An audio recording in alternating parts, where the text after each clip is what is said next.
Hello and welcome back to my channel learning with Tani. मैं हूं तानी आपके साथ और लेकर आई हूं आज फिर से एक और ऐसे फ्रांसिस बेकन का जिसका नाम है ऑफ रिवेंज। हमारे पुराने वीडियोस में हमने दो एसेज पढ़े हैं फ्रांसिस बेकन के, ऑफ ट्रेवल और ऑफ स्टडीज। अगर आपने अभी तक वो वीडियोस नहीं देखे हैं तो प्लीज उनको जाके चेकआउट करिए और प्लीज बताइएगा कि वो कैसे लगे। ओके, तो बढ़ते हैं अपनी वीडियो की तरफ। सो ऑफ रिवेंज का मैं आपके लिए टेक्स्ट लेकर आई हूँ बिकॉज फ्रांसिस बेकन के बारे में हम पिछली दो वीडियोस में पढ़ चुके हैं। अगर आपने वो वीडियोस नहीं देखी हैं तो अभी जाके देख लीजिए। और फिर भी अगर फ्रांसिस बेकन का थोड़ा सा बैकग्राउंड आपको चाहिए तो उनका बर्थ 1561 इंग्लैंड में हुआ था। उनकी डेथ 1626 में हुई थी इंग्लैंड में निमोनिया की वजह से। उनको सेंट माइकल्स चर्च में बरी किया गया था। उनकी जो पहली पब्लिश्ड बुक थी वो एसेज थी, एसेज के ऊपर थी। उसका नाम था essays colon religious meditations full stop, places of persuasion and dissuasion full stop, seen and allowed. ये बुक 1597 में पब्लिश हुई थी। इसके 3 एडिशंस आए थे। पहला एडिशन 1597 में जिसमें 10 एसेज थे, दूसरा एडिशन 1612 में जिसमें 38 एसेज थे, तीसरा एडिशन 1625 में आया था जिसमें 58 एसेज थे। तो हर एडिशन के साथ इसमें एसेज ऐड भी हुए हैं और पुराने एसेज को रिवाइज करके एक्सटेंड भी किया गया है। और फ्रांसिस बेकन के बारे में आपको तो ज़रूर पता होगा कि इनको फादर ऑफ इंग्लिश एसेज कहा जाता है। सो आई थिंक इतना काफ़ी है। बाकी अगर आपको कुछ जानना है तो मेरी पिछली वीडियोस में इनके बारे में जिक्र किया है मैंने।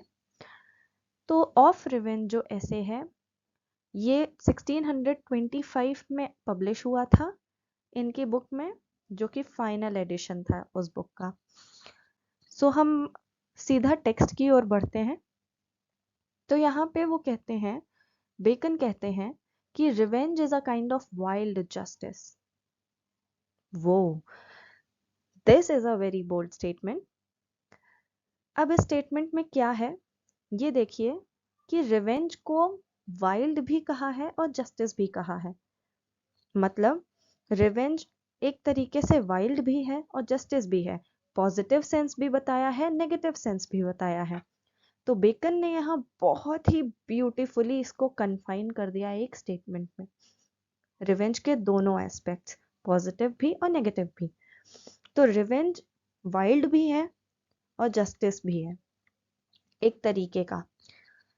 तो ये बोलकर बेकन ये बताना चाहते हैं कि ये जो रिवेंज है ना वो नेगेटिव भी है, लेकिन कुछ सिचुएशंस में पॉजिटिव भी होता है। तो रिवेंज के दोनों एस्पेक्ट्स हैं और दोनों एस्पेक्ट्स कितने सही हैं कितने नहीं सही हैं ये हम आगे अपने ऐसे में पढ़ेंगे। तो आगे लिखा है बेकन ने कि which the more man's nature runs to. मतलब रिवेंज क्या एक ऐसी चीज है कि मैन का, जो आदमी का नेचर होता है, इनबिल्ट होता है ये। तो आदमी का जो नेचर होता है वो रिवेंज की तरफ ही भागता है। which the more man's nature runs to, the more ought law to weed it out। जितना जो भी किसी भी इंसान का नेचर होता है, हर इंसान में होता है ये चीज कि वो उसके साथ अगर कुछ गलत हुआ है तो वो बदला लेने का सेंस एक आ ही जाता है। Exceptions do exist everywhere, but normal इंसान में ऐसा होता ही होता है। तो बेकन कहते हैं कि रिवेंज एक तरीके का वाइल्ड जस्टिस है जो कि एक सिविलाइज सोसाइटी में एग्जिस्ट नहीं करता है। मतलब उसकी सिविलाइज सोसाइटी में कोई जगह नहीं होती है जहां पर लोग बहुत सहज तरीके से रहते हैं, बहुत सिविलाइज्ड हैं। वहां पर रिवेंज का कोई काम नहीं है, वहां पर रिवेंज के लिए कोई जगह नहीं है। वहां पर रिवेंज किस तरीके से देखा जाता है, एक वीड की तरह। वीड क्या होती है? वीड वो छोटी छोटी घास होती है जो बाकी सारे अपने आसपास के प्लांट्स को बढ़ने से रोकती है, जो उनके न्यूट्रिशन को खुद लेती है, खुद अब्जॉर्ब कर लेती है और उन प्लांट्स का जो ग्रोथ होता है उसको रोक देती है। तो उस वीड को निकालना जरूरी होता है। तो जिस तरीके से एक गार्डनर को उस वीड को निकाल देना चाहिए ताकि बाकी सारे जो हमारे लिए हेल्पफुल हैं प्लांट्स वो ग्रो कर सकें, उसी तरीके से हमें अपनी जिंदगी से इस वीड को, किस वीड को, रिवेंज, रिवेंज भी एक वीड है ना, तो रिवेंज को उसी तरीके से हमें अपनी जिंदगी से निकाल के फेंक देना चाहिए। रिवेंज क्योंकि क्या है, वाइल्ड जस्टिस है। जस्टिस है समझ में आता है, लेकिन वाइल्ड जस्टिस है अकॉर्डिंग टू बेकन। तो आगे बेकन कहते हैं, for as for the wrong, for the first wrong it doth but offend the law, but the revenge of that wrong putteth the law out of office। तो bacon कहते हैं कि जितने ज्यादा लोग, जितने ज्यादा कोई भी ह्यूमन रिवेंज की तरफ झुकता चला जाएगा या रिवेंज की तरफ बढ़ता चला जाएगा, उसके दिमाग में जितना रिवेंज के ख्याल चलते रहेंगे, उतना ही ज्यादा वो लॉ को अपने हाथों में लेता रहेगा। मतलब ये सबसे पहला कह सकते हैं ड्रॉबैक है रिवेंज का। सबसे पहली गलत चीज या साइड इफेक्ट कह सकते हैं रिवेंज का ये होता है कि इंसान रिवेंज के चक्कर में, रिवेंज में इतना खो जाता है रिवेंज लेने के लिए कि वो समझ ही नहीं पाता है कि कब वो लॉ में गलत साबित हो जाता है, कब उसने लॉ अपने हाथों में ले लिया है, कब उसने कानून को अपने हाथों में ले लिया है और कब वो गलत रास्ते पे पहुंच जाता है। तो सबसे पहला तो ड्रॉबैक ये होता है रिवेंज का।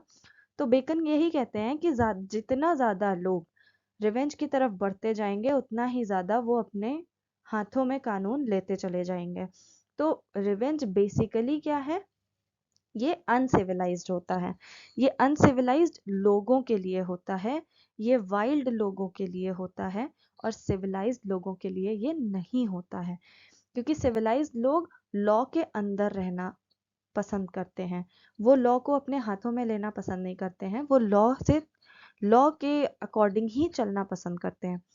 तो जो रिवेंज है ये बेसिकली अनसिविलाइज्ड लोगों के लिए है, वाइल्ड लोगों के लिए है।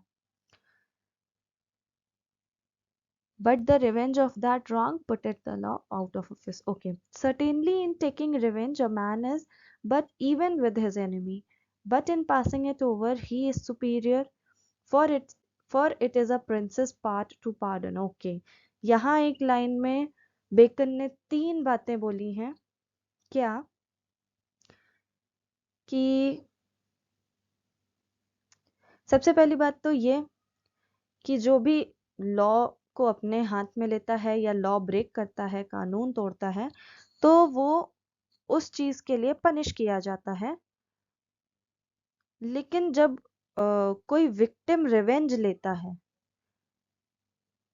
जब कोई विक्टिम अपना रिवेंज लेता है, तो उसको भी, उसकी भी वो क्या करता है, वो लॉ को रिजेक्ट कर देता है, लाइक लॉ के एग्जिस्टेंस को रिजेक्ट कर रहा है।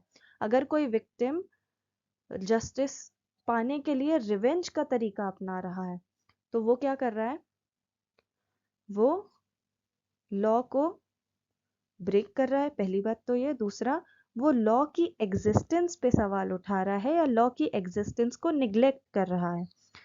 तो रिवेंज एक तरीके से, हाँ, तो इस लाइन में बेकन कहते हैं कि रिवेंज एक तरीके से सुपीरियॉरिटी नहीं शो करता है। अगर हमें किसी और के ऊपर सुपीरियॉरिटी शो करनी है अपनी, लाइक हमें दिखाना है कि हम ज्यादा सुपीरियर हैं, तो रिवेंज उसका एक रास्ता नहीं है। भले ही वो इंसान हमारा दुश्मन हो, लेकिन फिर भी रिवेंज लेने की वजह से, या रिवेंज अगर अपने दिमाग में लेके चलोगे या रिवेंज के रास्ते पर चलोगे, तो उससे आप सुपीरियर प्रूव नहीं होते हो, ऐसा बेकन कह रहे हैं। But in passing it over he is superior. लेकिन अगर मान लीजिए, हाँ, तो मान लीजिए अगर आपके साथ कुछ बुरा हुआ है, अगर आप उसका रिवेंज लेते हो, भले ही वो आपका एनिमी हो या कोई भी इंसान हो, अगर आप उसका रिवेंज लेते हो, तो आप सुपीरियर नहीं हो, तो आप गलत कर रहे हो। दूसरी चीज ये कहते हैं but in passing it over he is superior. अगर आपके साथ कुछ गलत हुआ है, आप उसको पास ओवर करो, चाहे किसी ने भी किया हो, आप उसको पास ओवर करो, या फिर लॉ के अंदर रहकर उस चीज को रिपोर्ट करो, जस्टिस पाओ, तब आप सुपीरियर हो सकते हो। रिवेंज लेने में आप सुपीरियरिटी प्रूव नहीं कर सकते अपनी। तो बेकन कहते हैं कि अगर एक कोई अपने एनिमी को फॉरगिव कर देता है, उसको माफ कर देता है, किसी भी वजह से उसने जो भी काम किया हो, तब वो इंसान सुपीरियर हो जाता है। कैसे? फॉरगिवनेस से। जब वो फॉरगिव कर देगा तो वो सुपीरियर हो जाएगा। So forgiveness is something of the level of a king. Okay, for it is a prince's part to pardon. इस पार्ट से बेकन यही कहना चाह रहे हैं कि पार्डन करना एक प्रिंस के, एक किंग के नेचर में होता है, ये उनका पार्ट होता है, तो वो उस लेवल की चीज है फॉरगिवनेस। तो फॉरगिवनेस से आप एक किंग या प्रिंस के लेवल पे पहुंच जाते हो, आप सुपीरियर हो जाते हो अपने एनिमी से। इसलिए अपने एनिमी को फॉरगिव कर देना चाहिए और आप उस लेवल पे पहुंच जाओगे। तो आज की वीडियो बस यहीं तक। पार्ट 2 देखने के लिए स्टे कनेक्टेड। हम अपना नेक्स्ट पार्ट बहुत जल्द लेके आने वाले हैं। तब तक के लिए अगर आप चैनल पे नए हैं तो चैनल को सब्सक्राइब कर दीजिए और वीडियो को लाइक शेयर कमेंट सब कुछ कर दीजिए, कमेंट सेक्शन भर दीजिए पूरा। एंड अपने रिव्यूज, एक्चुअली ऑनेस्ट रिव्यूज ज़रूर दीजिएगा। How do you perceive this text and how was my narration of it, how was my explanation for it. So okay, tata, bye bye, good night। Next part में मिलते हैं जल्द ही।